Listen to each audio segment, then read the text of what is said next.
Welcome back to the Backwards History Podcast. As always, I'm your host, Will, here with my co-host, Kevin. Say hi, Kevin. Hi, Kevin. Shut up, Kevin. See, we're starting the new year off strong, all right? Strong enough. Strong enough. Welcome back to the Backwards History Podcast in 2020, folks. That's right. We're back in the 20s, everybody. I'm still waiting on my flying cars, man. Yeah, I feel like we were misled on that one a little bit. I feel gypped because, like, Back to the Future said that 2015 was the future. They were wrong. That Well, entire movie set in the past now. speaking of the past, we were also misled in thinking that the past wouldn't repeat itself. Oh, how that always comes back around. Seems like some influential men in the state of Virginia in 1776 had something to say about something we're dealing with in 2020 Virginia. And it's funny how it's the same place, the same issue, essentially.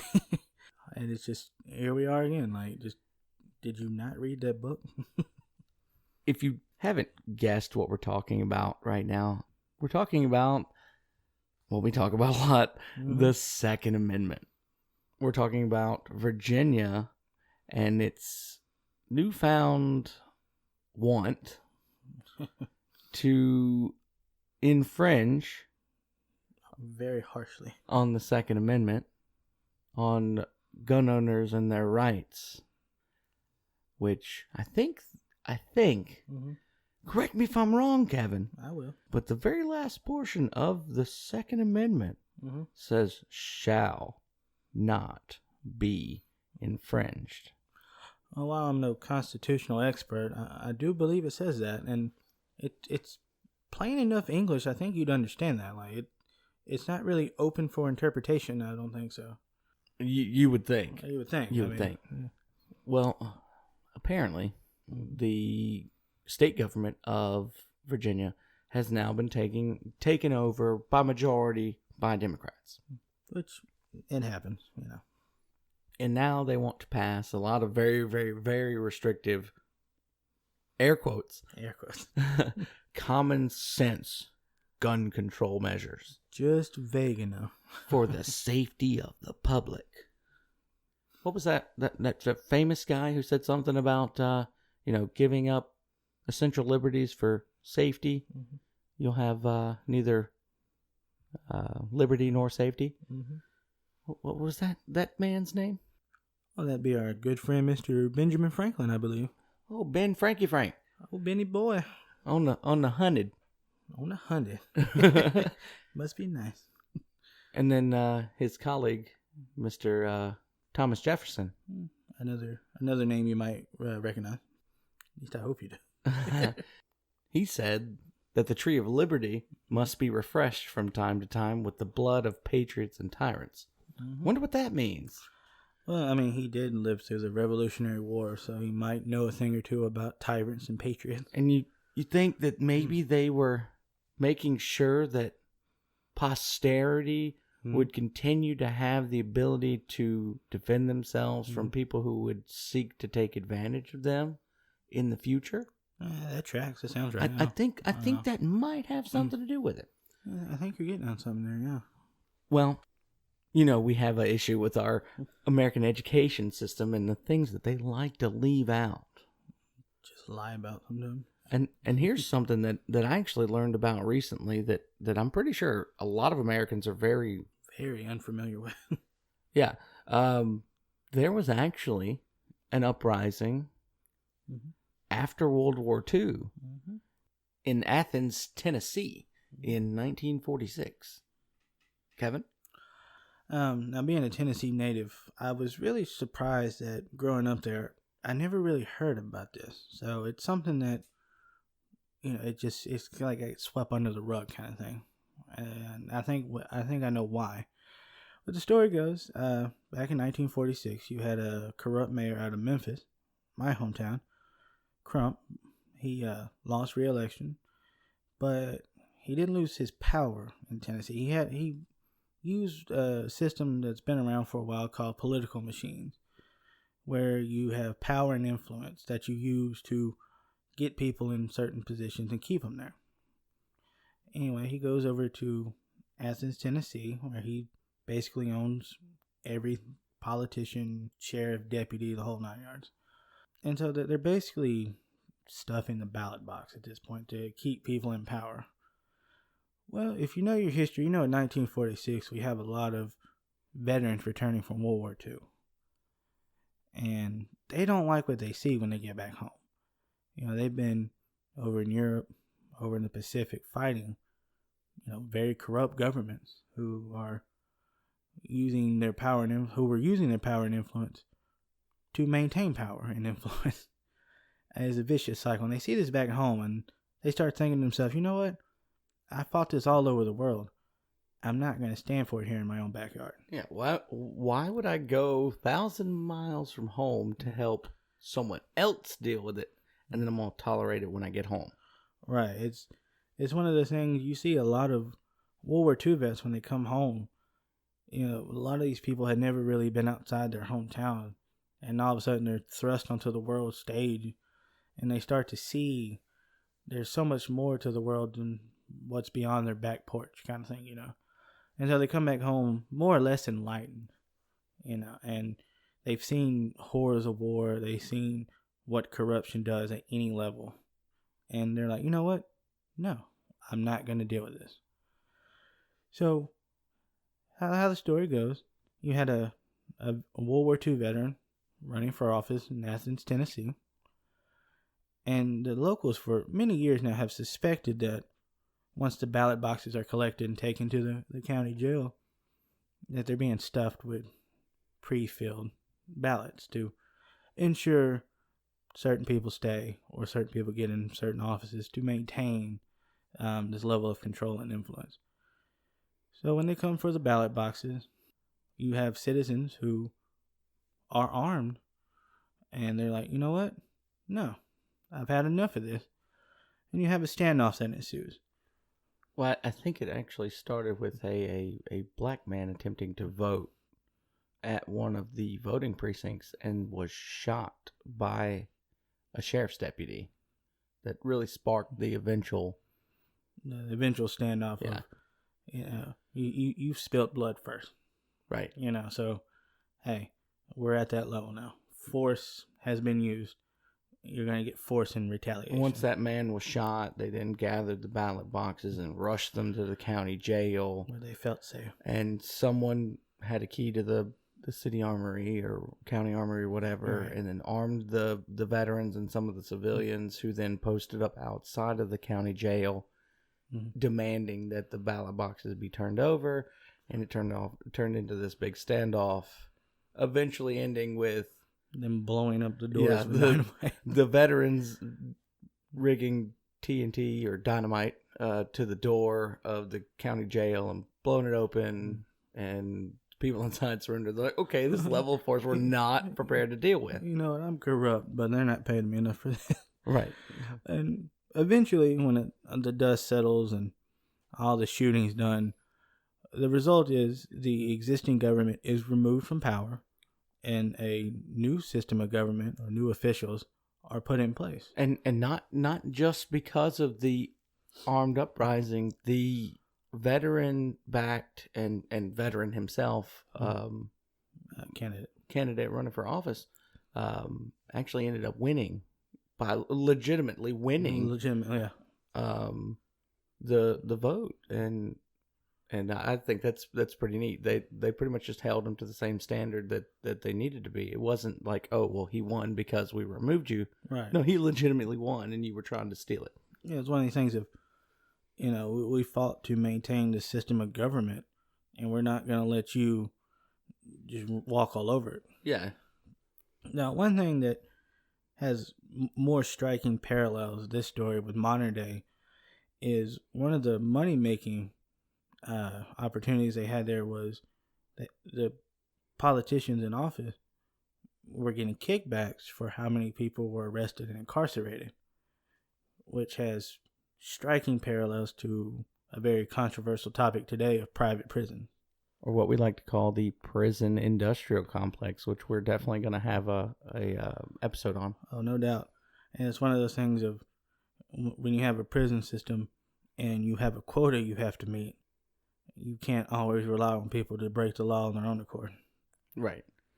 But this is the parallel I wanted to draw with this, is that had those individuals not had arms, Mm-hmm.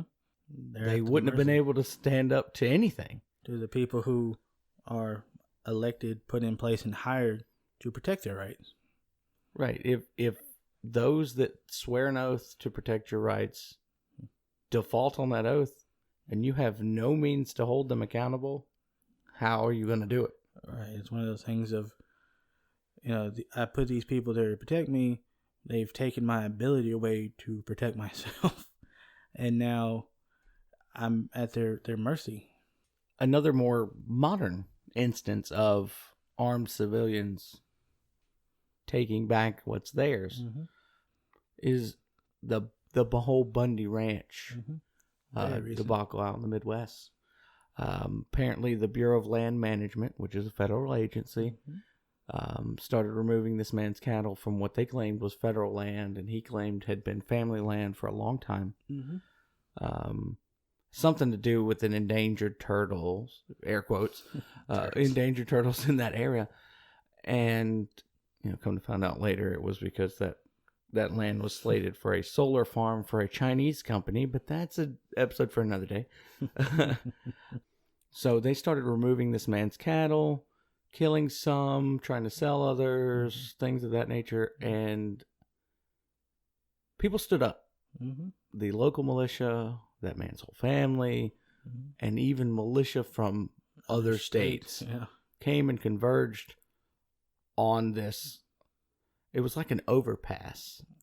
Yeah, I believe so. Yeah, and they literally had a standoff, like armed feds on one side, armed militia and civilian on the other side.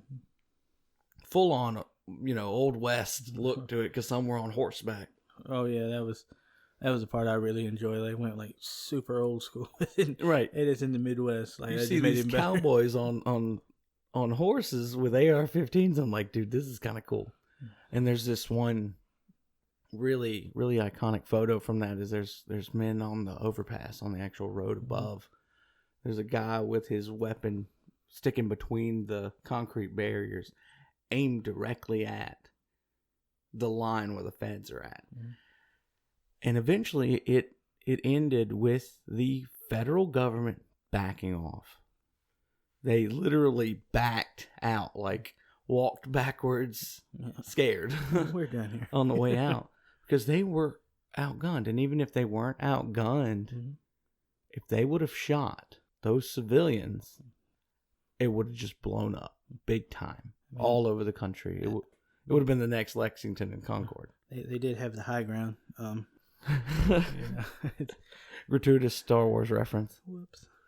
But that just shows the power of the people. Right. And the importance of being able to arm and protect yourself. There's one quote from a Disney movie. I would play the audio clip, but I'm afraid of Disney yanking our podcast, because they have the power, because they own everything. And several lawsuits. And I don't have the pocketbook to handle that. We're not even close to that. Right. But it was from A Bug's Life. And it was talking about, the ants standing up to the grasshoppers. Right. And it said, if one of those ants stands up, then they all might stand up. Right. And it says, there goes our way of life. And they outnumber us 100-1. Right. The American people outnumber the government. And if you counted up all city, state, fed, all of it, and I'm talking law enforcement all the way up to lawmakers, the people outnumber them at minimum 100-1. Minimum. That's the power of assembly. But if we have no means to protect ourselves, what do we have? How can we do anything if we don't have arms? Right. I always like to think that the right to bear arms is what balances the equation. It does. It's a really important piece in the system of checks and balances. I mean, you have the three branches of government, but you also have the people, and you have to keep the people on your side, or you don't have any power. gun control is less about guns than it is about control. Mm-hmm. Case in point, let's go back to modern day Virginia. On top of the sweeping gun reform, as they want to call it, air quotes again, Common sense gun control. air quotes again, they want to ban the training in using firearms or parading using firearms or even unarmed combat if the intent or even possible use could be used in civil distress. Unrest. And they call it paramilitary activity. Air quotes again. Buzzwords. Here's the problem with that. What do militias do? Or what is the intent of a militia? The militia is literally there to fight corrupt government. You have a long history of it. We would not exist as a country if it wasn't for the militia. Exactly. The Second Amendment says a well-regulated militia being necessary for the security of a free state, comma, the right of the people to keep and bear arms shall not be infringed. Ignoring the part about the right of the people to keep and bear arms shall not be infringed. A well-regulated militia being necessary for the security of a free state. If you pass these laws making it illegal to train as a militia, you're negating the militia. Right. And it's necessary for the security of a free state. So that law 100% is unconstitutional. You can make all the exceptions you want to the, well, you can't, because shall not be infringed means shall not be infringed, but negating that, making all the exceptions you want to, what civilians can own, whatever, on its face saying that the militia can't train is unconstitutional. 150%. You cannot split that hair. Right. I was telling you earlier when we were in our production meeting, this seems like one of those crazy things that comes from the opposition. Like, it just can't be true. It's just so out of just so unbelievably unconstitutional. Oh yeah, because we've seen both sides. There'll be left-wing websites that'll spin things to make it look crazy and whatever, and then you have right-wing websites that will twist things in the same accord. But literally, they just have to spell this out exactly how it's coming across, and it sounds crazy. You don't have to spin this at all. Just let them get on TV and talk. It's like an AOC meme. All they do is have to put a direct quote with her face, and people think it was made up when it's 100% true. It's definitely one of those crazy things you see floating around on social media during election year, but no, this is 100% fact. I find it really ironic that just under 100 miles north of Richmond, Virginia, where all of these cuckoo laws are being proposed and going to be voted on, the whole nine, just 97 miles north is the home of the most famous Virginian to ever live. And his house, or estate, named Mount Vernon. If you don't know who I'm talking about George Washington himself. Yes. Numero uno presidente, okay? Right up the road. He would absolutely storm Richmond with the boys that he crossed that frozen river with on Christmas Eve. Oh yeah. I mean, it is ironic. As you said, it's one of those things you try to wrap your mind around. Like, I don't really understand the why, but the how you're trying to justify this is what I can't really seem to grasp. You know what I mean? Right. It's one of those things of, I know why you're doing it. I just don't know how you expect to explain it to the people, how you're going to take their rights. Well, I know why they say they're doing it. Right. Yeah. I don't know why they're actually doing it. It can't be good. The only reason that government would ever want to remove people's ability to defend themselves or remove their ability to have arms is because they're preparing to do something that would get them shot. Right. I mean, why else would you try to take someone's guns away? Exactly. I mean, And I don't understand. I don't understand at all. And we have a prime example. The shooting at the church in White Settlement, Texas. Mm-hmm. Like 7 people in that congregation had weapons. And Granted, use them effectively. Granted, the first person to get his on target was a former law enforcement officer. Had he not been there, there would have been 7 other people shooting at that man. There's plenty. More people are saved by civilians having guns for self-protection than saved by not having them. Right. Because when you don't have it, you're at the mercy of a murderous stranger. I mean, we could just fix this whole problem if we just make murder illegal. Oh, wait. Murder's been illegal. For a very long time. Just like drugs are illegal, they're still on the street. Murder's illegal, it still happens. Laws will not change anything. The only people who are going to follow gun laws are law-abiding citizens. You will not remove it from criminals because they're already criminals. That guy was a felon. He shouldn't have been able to have that shotgun in the first place. Period. So felons will get, or criminals or people who will intend to do harm will find ways to do it regardless of the laws you pass. And laws that will disarm people are not going to have the desired effect. They're just not. There's not. I mean, it looks and sounds good on the campaign trail, and and in debates and things, you get the crowd behind you. But in reality, you're trying to treat the symptom, not the problem.